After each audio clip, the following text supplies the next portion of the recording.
네, 과연 찐 반등일까? 이번에 이렇게 선명한 반등세가 계속해서 이어질 수 있을 것인가? 여러 가지 생각을 갖게 만드는 흐름들이 포착이 되고 있습니다.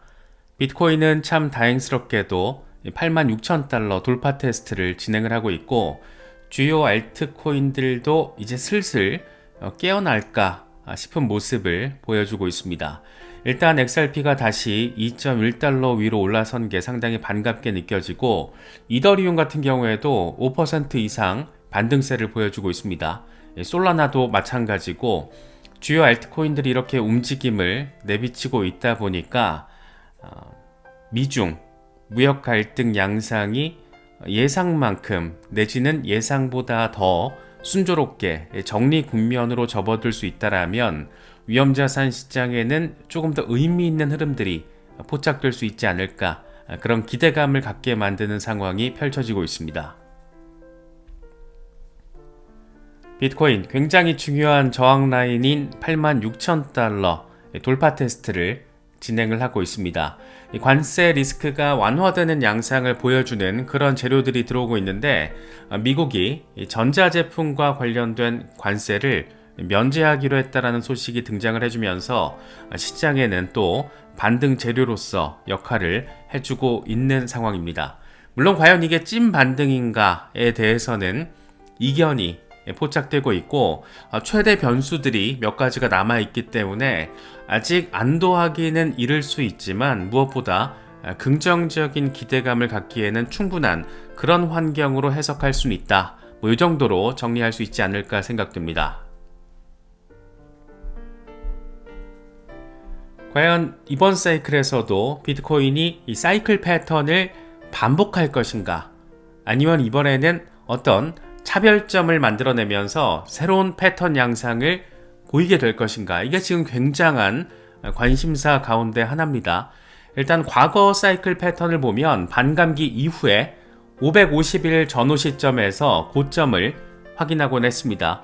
2016년의 경우에는 반감기 518일 뒤에 사이클 고점이 만들어졌고, 2020년의 경우에는 반감기 546일 뒤에 사이클 패턴 고점이 만들어졌습니다. 지금 이번 사이클 같은 경우에는 반감기 작년 4월이었죠. 반감기 이후 딱 지금 12개월 조금 안 되는 그런 시점인데, 과연 어느 시점을 이번 사이클 예상 고점으로 판단할 수 있을 것인가? 일단 기계적으로 518일을 반영하게 되면 올해 9월 20일 전후가 될 거고, 546일을 반영할 경우에는 올해 10월 18일 전후가 될 수가 있습니다. 그래서 사이클 평균을 기계적으로 대입했을 때 이번 사이클 고점은 10월 전후 시점이 될 수 있다라는 그런 얘기가 이제 도출이 되는 거죠. 하지만 이번 사이클 같은 경우에는 특이하긴 특이합니다. 지금 비트코인 ETF 이슈가 시장을 움직이게 만들고 있고, 무엇보다 트럼프의 등판이 시장 자체의 어떤 패턴을 박살낼 수도 있겠구나 라는 생각까지 이번에 우리로 하여금 갖게 만들었잖아요. 그래서 이게 지금 단순히 사이클 패턴을 기대할 수 있을지, 아니면 새로운 패턴 양상이 만들어지게 되는 건지, 이 부분이 상당히 까리하고 또 까다롭게 느껴지는 그런 부분으로 지금 관심사가 돼버린 모습입니다. 지금 비트코인 본격 랠리가 지지부진한 그런 이유, 그리고 지금이 과연 찐반등의 시작점이 될 수 있을 것인가, 이런 배경, 이런 것들에 대해서 우리가 조금 짚어보면 좋을 것 같습니다. 먼저 비트코인 이더리움 현물 ETF 출시가 됐지만, 암호화폐 비트코인과 이더리움 ETF가 현물 ETF가 출시가 됐다라는 것은 제도권 안으로 들어왔다라는 거잖아요. 그럼에도 불구하고 아주 강력한 본격적인 자금 유입 가속화 단계까지는 아직 조금 많이 지연되고 있는 모습이다, 이렇게도 바라볼 수 있을 것 같습니다. 작년 1월에 비트코인 현물 ETF가 승인이 됐고, 6월에 이더리움 현물 ETF가 승인이 됐습니다. 그렇게 제도권화는 완료가 됐지만 아직 자금 유입은 예상보다 느린 모습을 보이고 있습니다. 그렇다면 과연 뭐가 문제일까? ETF는 출발선이지 종착지가 아니라는 점, 이걸 조금 생각을 해보면 좋을 것 같습니다. 이 제도권화의 시작점에 해당한다라는 거죠. 그래서 ETF가 승인됐다라고 해서 승인 즉시 어마무시한 자금이 즉시적으로 대거 유입되지는 않는 그런 상황을 생각해 볼 필요가 있는 겁니다.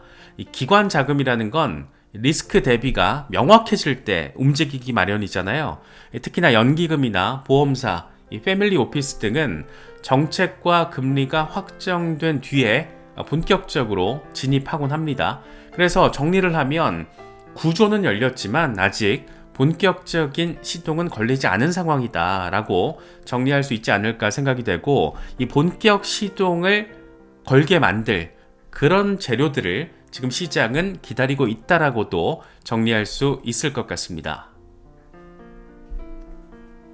당장 블랙록의 상황만 놓고 보더라도 1분기에 비트코인과 이더리움 ETF에 30억 달러 순유입이 된 것으로 확인이 됐습니다. 1분기에 iShares ETF에 총 1,070억 달러가 순유입됐는데 디지털 자산 관련 ETF는 30억 달러, 30억 달러라는 숫자 자체는 굉장히 의미 부여가 되는 숫자이긴 한데 전체 비중으로 봤을 때는 3% 미만의 수준이라는 거죠.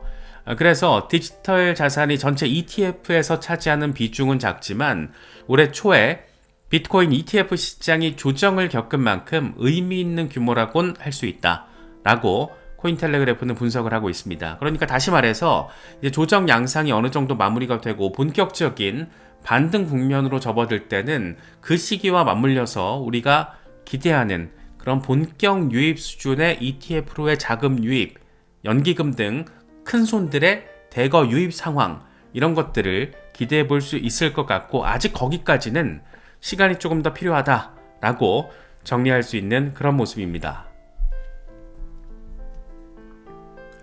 두 번째로는 지금 우리가 가장 기다리고 있는 거죠. 금리 정책이 선명하게, 분명하게 전환이 돼야 합니다. 일단 지금 상황은 인플레이션엔 기대 포인트가 조금 나오고 있습니다. 3월과 4월 CPI 데이터만 놓고 보더라도 인플레이션은 안정화 조짐을 보이고 있고, 무엇보다 반가운 것은 M2, 글로벌 M2가 지금 크게 반등해버린 그런 상황입니다. 하지만 연준은 여전히 데이터를 지켜보겠다라는 중립 입장을 강조해왔고, 다행스럽게도 이번에 미중 무역 갈등, 관세 전쟁이 크게 대립을 하면서 연준 차원에서도 연준 풋에 대한 기대감, 그러니까 상황이 진짜 악화됐을 때 연준이 개입할 준비는 돼 있다, 이런 멘트들까지 나오면서 상대적으로 한 2주 전에 데이터를 지켜보겠다, 이런 입장이 나왔다라면 최근 며칠 사이에는 준비됐다, 긴급 상황이 생기면 연준은 대응할 준비가 돼 있다, 이런 멘트까지 나오고 있어서 스리슬쩍 연준의 입장도 긍정적으로, 우리 관점에서 바라봤을 때 긍정적인 방향으로 전환이 되고 있는 모습도 포착이 되고 있습니다. 결국 시장이 지금 기대하고 있는 핵심 포인트는 금리 인하 관련 발언이 아니라 금리 인하 시작의 그런 포인트 지점이겠죠. 그래서 올해 몇 차례 금리 인하하겠다, 이런 확정적인 시그널이 빵 하고 나와줘야지 진짜 찐 유입 시작이 될 것으로 전망이 되고, 요때 이제 찐 반등 국면으로 선명하게 접어들게 되지 않을까. 그런데 이게 지금 시점이, 예상되는 시점이 5월 아니면 6월이잖아요. 가능성 차원에서 바라보자라면 5월, 특히 이제 6월 전후 시점에서는 뭔가 벌어질 수 있다라고 우리가 해석을 하고 기대를 할 수가 있고, 무엇보다 지금 관세 유예가 90일, 석 달 정도의 시간, 그 안에 펼쳐질 가능성이 높기 때문에 금리 인하와 양적 완화가 이 90일 관세 유예 기간 동안 펼쳐졌을 때, 그때 이제 위험자산 시장은 한 번 더 의미 있는 상황을 보여줄 수 있지 않을까, 그런 계산 정도는 머릿속에 넣고 우리가 시장을 바라보면 좋지 않을까, 그런 생각이 들기도 합니다. 그리고 연준이 금리 인하를 공식화해야지만 기관 자금이 공격적인 포지션을 취할 수 있다는 점, 그렇게 레버리지와 스테이블 코인 기반의 유동성 공급도 본격화될 수 있다는 점에서 결국에는 금리다, 이렇게 또 정리할 수가 있습니다.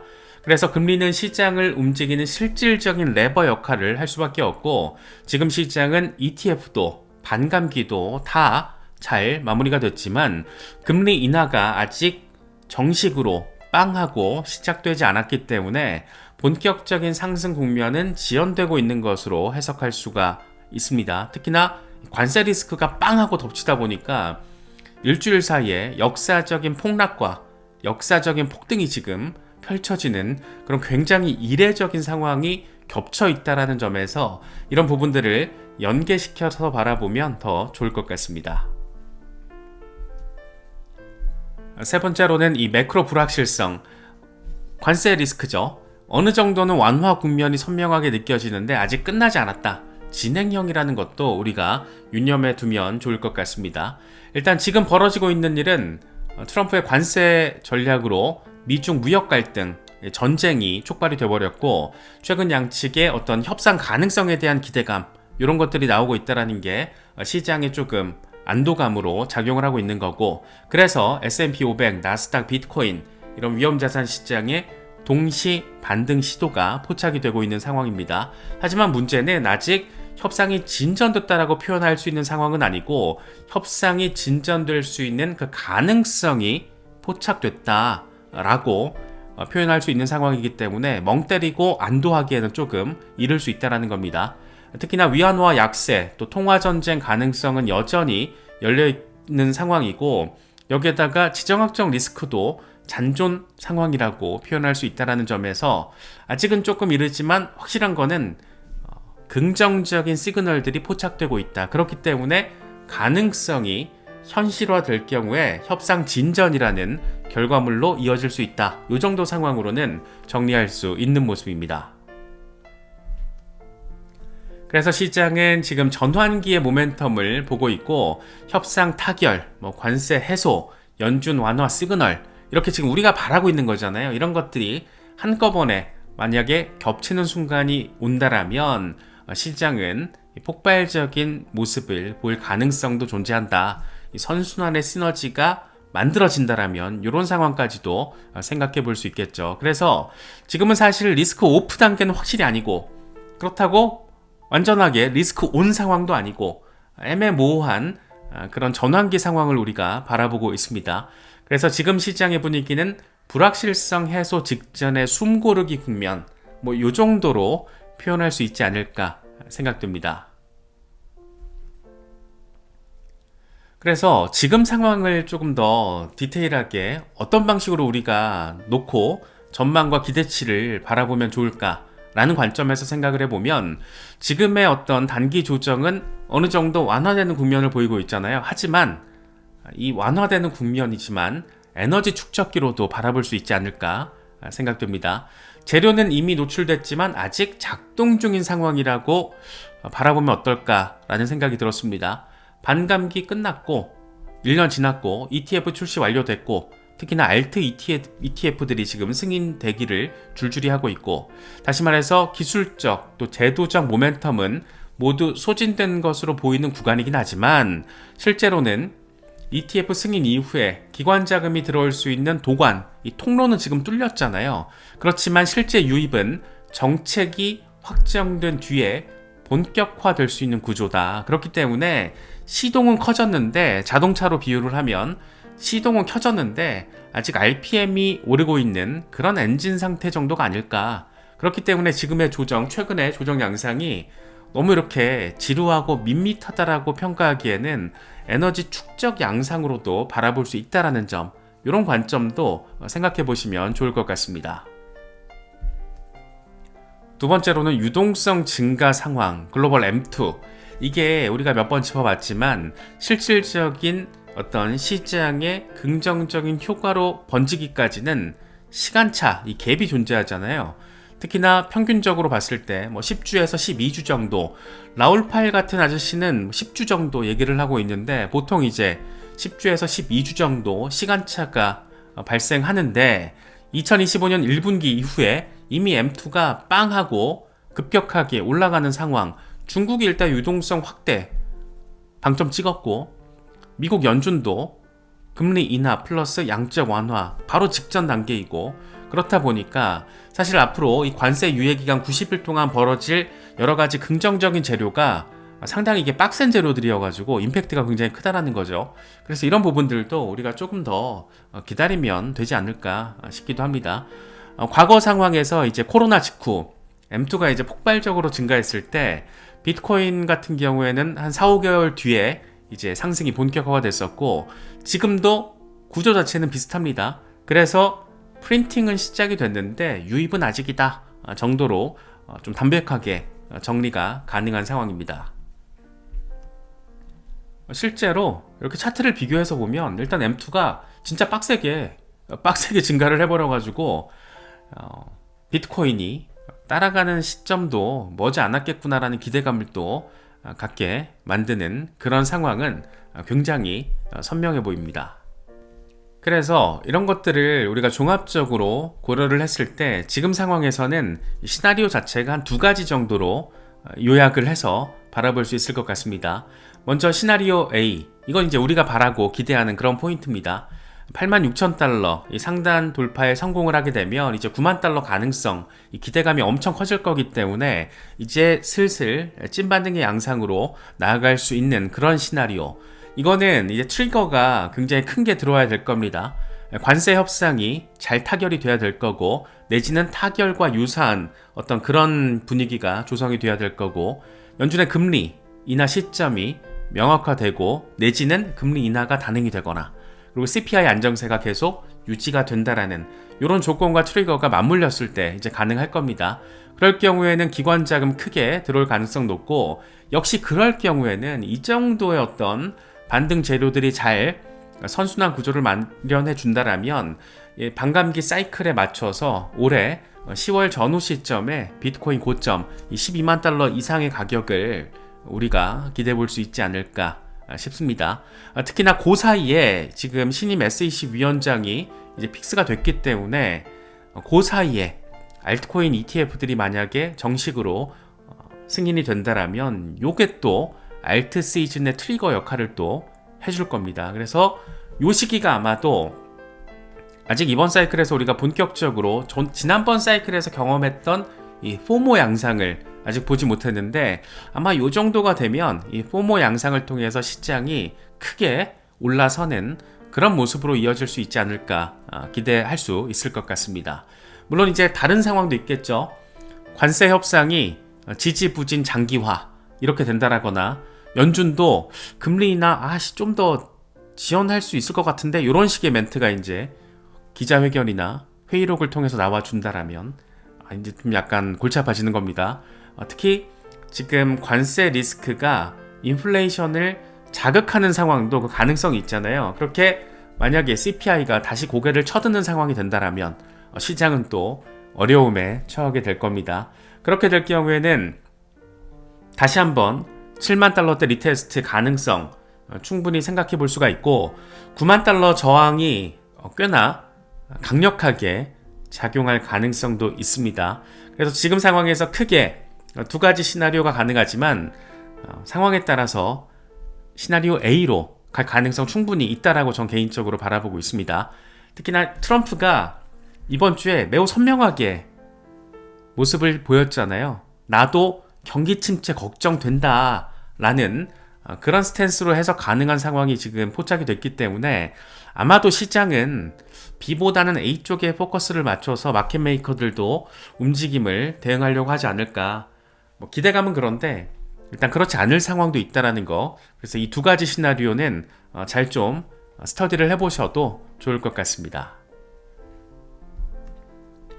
일단 단기적인 흐름은 좋습니다. 크립토 타이탄은 일간 차트를 통해서 돌파가 임박한 걸까, 지금 하락세기 저항 돌파를 확실하게 해낸다라면 큰 움직임, 촉발 가능성이 있다. 그렇게 전고 돌파 테스트 가능성에 대한 이야기를 하고 있습니다.